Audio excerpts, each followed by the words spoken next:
প্রায় 1 থেকে 1.5 বছর পর মাইবিনের ফুপির বাসায় বেড়াতে এসেছি। লাস্ট যখন এসেছিলাম তখন মাইবিনের বয়স মাত্র 6 মাস ছিল। তারপরে আর এর ভেতরে আর আসা হয়নি। আপু তো অনেকবারই যেতে বলে, কিন্তু মাইবিন মাহিরা ছোট ছোট হওয়াতে আমার খুব বেশি একটা কোথাও যেতে ইচ্ছে করে না, শুধু গ্রামের বাড়িটা ছাড়া। তো গ্রাম থেকে যেহেতু বড় ভাবি এসেছে, বড় ভাবি তো আগে পরে কারো বাসায় যায়নি, তো ভাবির উসিলাই হচ্ছে আমার আবার আসা হলো আর কি। আস্তে আস্তে আমাদের দুপুর হয়ে গিয়েছিল, তো এসেই হচ্ছে খাওয়া দাওয়া করেছি। উত্তরায় যে এরিয়াতে আপু থাকে সেই এরিয়াতে গ্যাস থাকে না, তো দুপুরবেলা হচ্ছে বাইরে থেকে খাবার অর্ডার করে আমাদের খাইয়েছে। সন্ধ্যার ভেতরে গ্যাস চলে আসবে, তো তখন হচ্ছে রাতের জন্য রান্নাবান্না করা হবে। তো বিকালের দিকে ভাবলাম সবাই মিলে একটু ছাদে থেকে ঘুরে আসি। আপুদের ছাদটা অনেক বেশি বড়, আর মাইবিন মাহিরাও হাঁটাচলা করে খুব বেশি মজা পেয়েছে। মাইবিন তো খুব খুশি, মাহিরাও ভীষণ খুশি ছিল। দুই ভাই বোনই অনেক সময় খেলাধুলা করেছে ছাদে। এরপরে হচ্ছে আমরা বাসায় চলে এসেছি। তো আপুর বাসাটা আপনাদের একটু ঘুরে দেখাই। বাসাটা বেশ বড়, খুব সুন্দর সাজানো গোছানো আর খুব পরিপাটি। এটা হচ্ছে মাইবিনের সেজু ফুপির বাসা। আর এখন যে স্পেসটা দেখাচ্ছি এটা হচ্ছে ড্রয়িং স্পেস।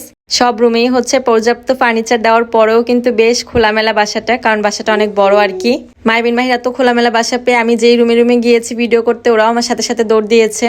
তো এটা হচ্ছে ড্রয়িং স্পেস। সবগুলো রুমই সুন্দর করে সাজানো গোছানো, আর কোথাও একটু ময়লা ধুলাবালি কিছু পাওয়া যাবে না। আপু খুব পরিষ্কার, সবকিছু খুব ক্লিন রাখে। আর আরিয়ান মালিহার সব খেলনাগুলো, ছোটবেলার খেলনাগুলো সব সাজানো। মাইবিন মাহিরা তো ওগুলো নিয়েই খেলা করেছে। মাইবিনের কাজিন দুটোও খুব লক্ষ্মী, ওরা কোনো কিছু এলোমেলো করে না, মানে যেটা যেই জায়গায় থাকে সেটা সেখানেই থাকে, কোনো কিছু এদিক ওদিক করে না আর কি। তো এটা হচ্ছে আপুর বেডরুম। বেডরুমটাও বেশ বড়, সব ফার্নিচার দেওয়ার পরেও বেডরুমে বেশ অনেকটাই জায়গা আছে। আসলে সাজানো গোছানো বাসা দেখতেও ভালো লাগে। আমার বাচ্চা দুটার জন্য হচ্ছে কিছু গুছিয়ে রাখা যায় না, সব কিছু এলোমেলো করে ফেলে। আপুর বাচ্চা দুটো আবার বড় হয়ে গিয়েছে, ওরা গোছানো বুঝে, কোনো কিছু আর নিজে থেকে এলোমেলো করে না। এখন যা একটু এলোমেলো হচ্ছে মাইবিন মাহিরার জন্য হচ্ছে, ওরা তো আরিয়ান মালিহার সব পুরোনো খেলনাগুলো নিয়ে খেলাধুলা করছে। আমার দুটো ছোট ছোট বলে এখনো বোঝালে কিছুই বুঝে না, ওদের খেলার ওরা খেলতেই থাকে।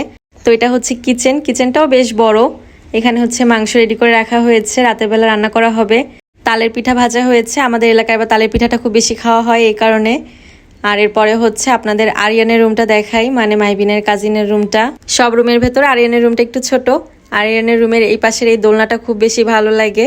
মাইবিন মাহিরা তো দুই ভাই বোন যে শুধু দোলনায় উঠে বসে থাকে, আর দোলনাটা নিচু হওয়াতে আরো বেশি সুবিধা হয়েছে। মাহিরাকে আর ধরে উঠিয়ে দিতে হয় না, সে নিজে নিজে উঠেই বসে থাকে।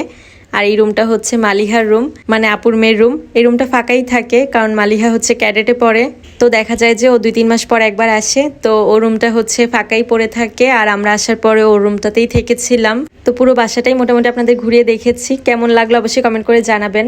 সন্ধ্যা থেকে রাতের জন্য রান্নাবান্না করা শুরু করে দিয়েছে। আগে গরুর মাংস বসিয়েছে, আর এখানেও গরু মাংসটা কিন্তু মাইবিনের বড় ফুপি রান্না করেছে। আর আপু হচ্ছে একটু সুজি রান্না করে দিয়েছিল, ওটা বিকালে মাইবিন মাহিরাকে খাইয়েছে। আর এদিকে হচ্ছে ইলিশ মাছ ভাজি করা হবে। আজকে ইলিশ মাছটা সরিষা তেল দিয়ে ভাজা হবে, এই কারণে কড়াইতে বেশি করে সরিষা তেল দেওয়া হয়েছে।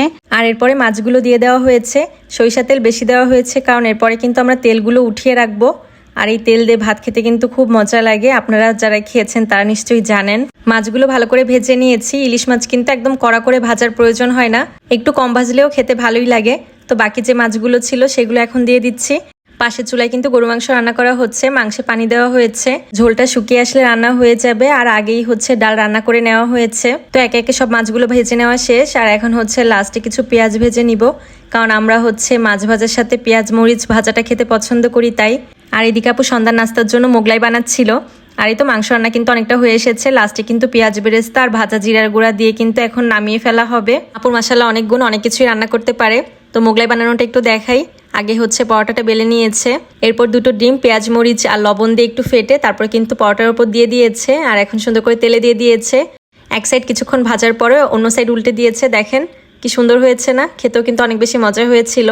তো এর ভেতরে আবার দুলাভাই 1 কার্টুন ড্রাগন ফ্রুটস নিয়ে এসেছিল। তাদের বাসায় সবাই নাকি এই ফলটা খেতে বেশি পছন্দ করে, এই কারণে বেশি করে নিয়ে আসা হয় তাদের বাসায়। তো সন্ধ্যার নাস্তা শেষ করার পর আমরা রাতে ডিনারটাও সেরে নিয়েছি। আজকে ভিডিওটা এখানেই শেষ করে দিচ্ছি। ভালো লাগলে একটা শেয়ার করে দিবেন। সবাই ভালো থাকবেন। আল্লাহ হাফেজ।